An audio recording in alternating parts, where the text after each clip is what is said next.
সংস্কারের পর new Jalpaiguri railway কোর্টটি নতুন করে উদ্বোধন করা হলো শনিবারে। আজকের এই উদ্বোধনী অনুষ্ঠানে প্রধান অতিথি হিসেবে উপস্থিত ছিলেন কলকাতা হাইকোর্টের বিচারপতি বিশ্বজিৎ বসু, জলপাইগুড়ি জেলা জজ অরুণ কিরণ ব্যানার্জি, সিদ্ধার্থ সর্দার প্রমুখ। রেলে ঘটে চলা অপরাধ থেকে টিকিট না কেটে সফর সহ বিভিন্ন মামলার শুনানি রেলওয়ে কোর্টে হয়ে থাকে। নিউ জলপাইগুড়ি রেলওয়ে ম্যাজিস্ট্রেট কোর্টে প্রতি বছর প্রায় 2 থেকে 2.5 হাজার মামলা রুজু হয়। মালদা থেকে গৌহাটি পর্যন্ত বিভিন্ন মামলা এই কোর্টে রুজু হয়ে আসছে। 1981 সালে চালু হওয়া কোর্টটিতে বিভিন্ন ধরনের পরিকাঠামোগত সমস্যা দেখা দেয়। এরপরই পরিকাঠামো উন্নয়নের কাজ শুরু হয়।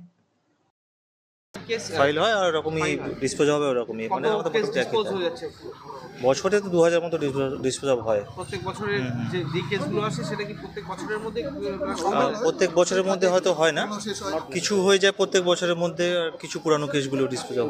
আপনাদের জুরিডিকশন এরিয়াটা কত দূর এবং কোথা থেকে কেসগুলো আসে?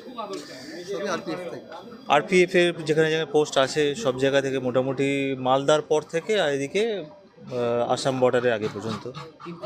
Building, courtroom inaugurated, Railway Magistrate Court. Possibly it was established in the year 1981.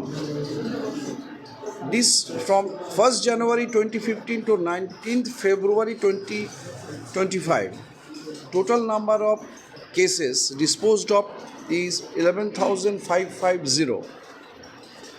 Fine amount collected from August 17 till date is totally 54,40,640 with the state share in it. So আমাদের ম্যাজিস্ট্রেট কোর্ট খুবই active. DRM সাহেব এনারা propose করছেন যে যাতে করে mobile চেকের সংখ্যাটা আরও বাড়বে এবং ফাইন ইনকাম উইল ইনক্রিজ।